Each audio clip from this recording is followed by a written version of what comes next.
ज्ञान गंगा के इस 3 पत्ती कार्यक्रम में आपका स्वागत है। धनिया कहे प्याज से, लहसुन मेरी बात, तू सोया में थी खड़ी फिर भी रहा उदास।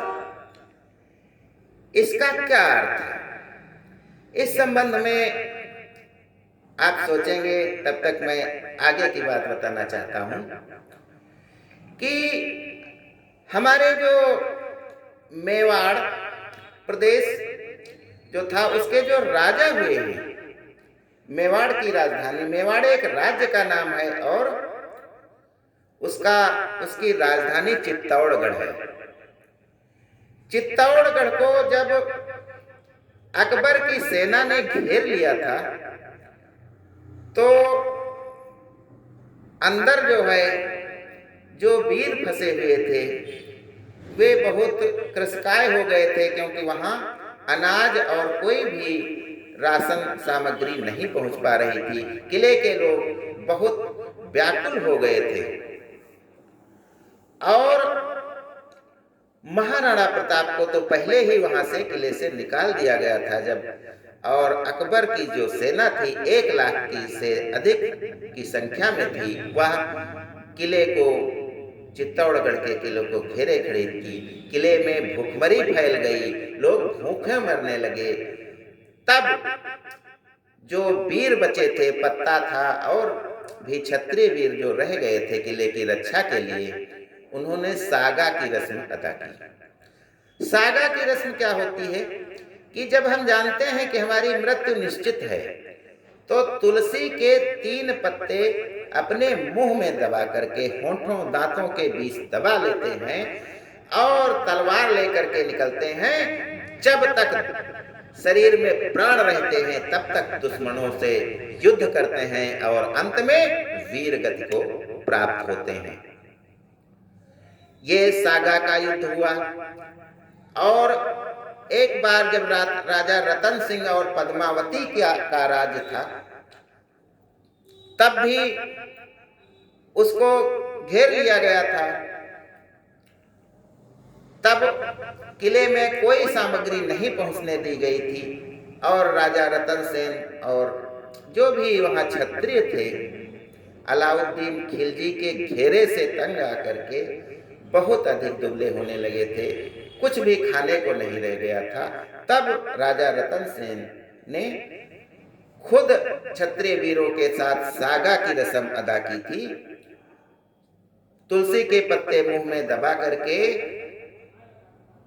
सेना से इतनी देर तक इतनी वीरता से लड़े कि हजारों को मार करके खुद वीरगति को प्राप्त हुए। लेकिन खिलजी के किले में प्रवेश करने से पहले ही रानी पद्मावती अपनी 16,000 अन्य छत्राणियों के साथ अग्निकुंड में कूद गई, जौहर कर लिया उसने। किसी महिला का शव उन विधर्मियों को नहीं मिला और वे किले को लूट करके वापस चले गए। तो सागा की रस्म क्या होती है? हमारी आयु नहीं पूर्ण हुई है, फिर भी हम अपने जीवन का एक बलिदान दे देते हैं। हजारों आदमियों के सामने 2 वीर निकल पड़ते हैं और वे उससे तब तक युद्ध करते हैं जब तक कि वे खुद समाप्त न हो जाए।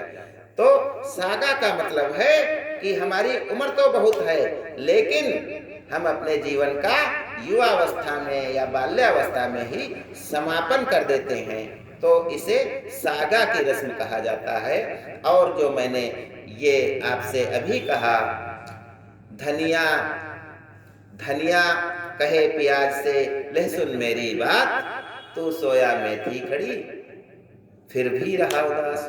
तो ये सब सब्जियों के नाम हैं, चाहे धनिया हो, चाहे प्याज हो, चाहे लहसुन हो, चाहे सोया हो, चाहे मेथी हो, इसको हम सागा कहते हैं। तो सागा क्यों कहते हैं? क्योंकि इसके हम पत्तों का इस्तेमाल करते हैं, पत्तों का प्रयोग हम अपने स्वाद बढ़ाने के लिए करते हैं। और इन वृक्षों को, इन पेड़ों को, मतलब इनकी आयु पूरी होने से पहले ही हम काट देते हैं। जैसे क्षत्रिय वीर कट गए सागा की रस्म अदा करके, उसीलिए इन 5 प्रकार के धनिया हो चाहे लहसुन हो, तो हम उसको ऊपर से काट देते हैं, उसके पत्तों को खा जाते हैं। तो ये जो रस्म हुई ये सागा की रस्म के जैसे है, तभी इन सब्जियों को हम, हरी सब्जियों को हम सागा कहते हैं। सागा ले आओ। अगली बात मैं बताना चाहता हूँ कि जो पश्चिम बंगाल है ये भारत के सबसे पूर्व में है। राजधानी कलकत्ता है, ममता बनर्जी मुख्यमंत्री हैं वहाँ की, माननीय मुख्यमंत्री। और पश्चिम बंगाल इसको कहा जाता है, लेकिन भारत के नक्शे में इसे सबसे पूरब में दिखाया जाता है। ऐसा क्यों होता है? तो इसको जानने के लिए हम 1905 में चलते हैं, जब अंग्रेजों ने बंगाल का विभाजन धर्म के आधार पर कर दिया था। और तब बांग्लादेश हमारे भारत का ही हिस्सा था, तो जो पूरब का बंगाल था वो पूर्वी बंगाल, और इस बंगाल को पश्चिमी बंगाल कहा गया। लेकिन जब हम स्वतंत्र हो गए तब भी हमने इसका नाम नहीं बदला और उसे पश्चिमी बंगाल ही कहते हैं, जबकि वह भारत के सबसे पूरब में स्थित है, फिर भी इसे पश्चिमी बंगाल कहते हैं। इसका यही कारण है। अगला मैं जो आपसे बात करना चाहता हूँ, आगे की बात, तो कोई भी शब्द होता है उसका देश काल वातावरण के अनुसार अर्थ अपने आप ही निकल आता है, हम निकाल लेते हैं। जैसे जहाँ मकान बन रहा होता है वहाँ अगर मिस्त्री या लेबर या कोई भी कहता है कि अद्धा ले आओ, तो हम ईंट का अद्धा लेकर के उसको देते हैं। ईंट का अद्धा, अद्धा यानी अद्धा ही कहेगा तो फिर भी हम उसको आधी ईंट का टुकड़ा उठा करके देंगे। लेकिन जहाँ शाम को दोस्त और बहुत से लोग खा पी रहे हों, वहाँ यदि हम कहें अद्धा ले आओ, तो उस अद्धे का मतलब होता है दारू का आधा बोतल, वो अद्धा हो गया।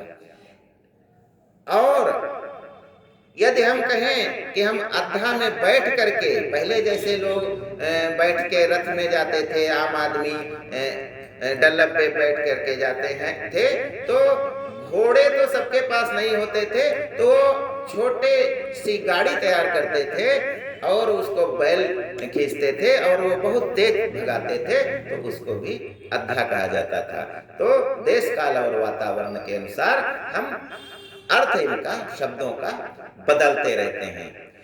आगे मैं बात बताना चाहता हूं कि जो ये तिथियां होती हैं, वो जो हिंदू कैलेंडर है वो किस आधार पर चलता है?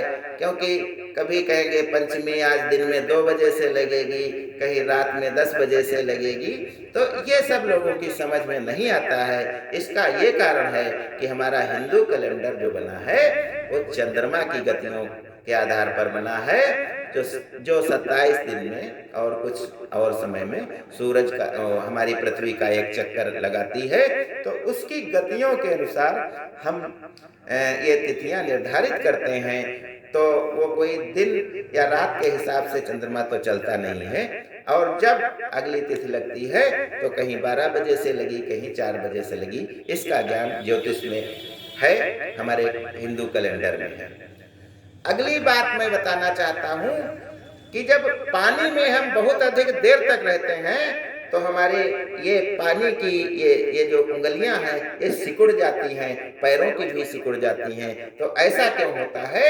इसका कारण ये है कि हम पानी में हमारा शरीर प्रकृति की ओर से ये शरीर को मतलब वरदान दिया गया है कि एक प्रकार का, कि हम यदि पानी में रहेंगे तो हमारे हाथ फिसलने लगते हैं। कोई चीज पानी लगा है तो उसको फिसलने लगता है, तो जो चीज हम पकड़ने के लिए या कुछ काम करने के लिए गए हैं तो वो चीज हमसे फिसले नहीं, इसलिए प्रकृति ने पानी में रहने पर उंगलियों में ये धार बना देती हैं और उंगलियां सिकुड़ जाती हैं, जिससे हमारी पकड़ से कोई फिसल न पाए और पैर धरती पर अच्छी पकड़ मजबूत बना सकें। धन्यवाद। जय हिंद, जय भारत।